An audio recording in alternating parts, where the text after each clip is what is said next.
Dengue flu, a viral infection spread by mosquitoes, has been making waves in Brazil and other South American countries, and it has left many questioning how this outbreak even started, whether or not it is going to affect us in America, and truly, how is it that something so deadly could infect so many people so fast? So, in order to properly understand this, we're going to go over three main topics. One, how global warming has contributed to the spread of this disease. Two, how the low healthcare rate in places especially like Brazil has made it so it's even harder to get treatment for this deadly disease. And finally, why it's been so hard for places like the CDC to counteract this infection as it staggers more and more with the death toll ever rising. So, first off, global warming.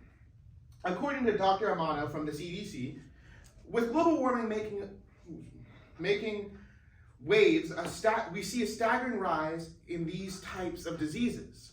Well, it is spread through mosquitoes, which have been breeding at rapid rates, especially since global warming has become more and more of a prevalent issue. And many at the CDC say that we're going to continue seeing things like this. When more and more extreme weather happens, more and more opportunities for those in more poor countries to be affected by these diseases, especially with more mosquitoes being born every year, with a staggering 2.5 billion being born in America and South America alone so far this year, beating out the record rates that we had even last year. And it has led to more and more cases of malaria, sickle cell. All these blood-borne pathogens have been increasing in drastic numbers since the advent of global warming and more effects being felt strongly throughout the world. Now, why is the low healthcare rate making it so much harder for Brazilians to get treatment?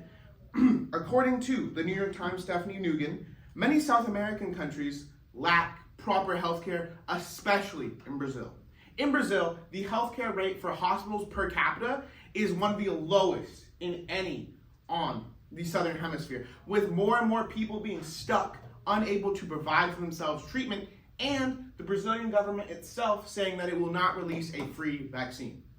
Meaning that this rather poor country with one of the lowest GDPs as of current cannot afford this vaccine, and it has led many to end up dying with a staggering 47% death rate if you are not inoculated against this disease.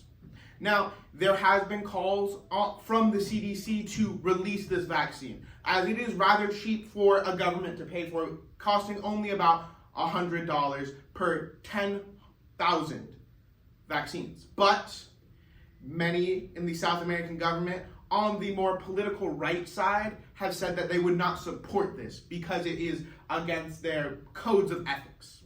Now, this has led to questions on whether or not this is truly a government that the Brazilians can support, with more and more rising tensions within South America being felt because of the pressure put on by this disease. Finally, why has it been so hard for other things outside of Brazil and its government, outside of South America, to actually counteract the spread of this disease as it's been going on record rates? Well, according to AP News, reaching record numbers, the disease has been hard to pin down effectively. Because of how fast this disease spreads and how it spreads, it makes it very hard for the CDC and other organizations like it to actually tackle the issues that have been causing more and more of the spread. So, instead of trying to counteract every single person getting the disease, instead, many at the CDC have turned to attacking the source, with more and more modified mosquitoes being released. These modified mosquitoes only can produce male offspring, which cannot transmit the disease. But as we've seen it help in the past, it seems to have slowly gotten less effective as more and more mosquitoes are born every year. This has led to questions of whether or not they could try and bring out more and more effective strategies by spreading information about this flu. But this has been hard to do as Brazil is such a big country with so many people not having access to public services that should be able to provide more and more information about what's going on within the country, it has led to questions on whether or not this can truly be effectively put into place before even more lives are lost.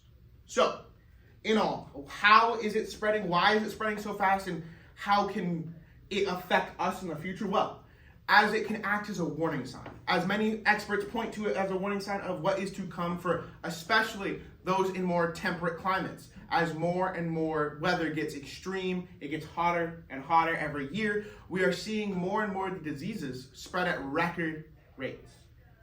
But the CDC says there still is hope, and as they keep coming out with more and more effective ways to counteract the things that have been affecting those within countries like this, we can see how it is not yet a sunset on those affected by the dengue flu, especially with more and more people coming out alive, with the rates of death slowly dropping from its 47% rate to now at a 45% as of most recent polling. Now, this has led to questions on whether or not the South American governments can still be kept in power, but overall, we cannot see what the actual ends will be of this fever until much later. Thank you. 6 minutes, like 24.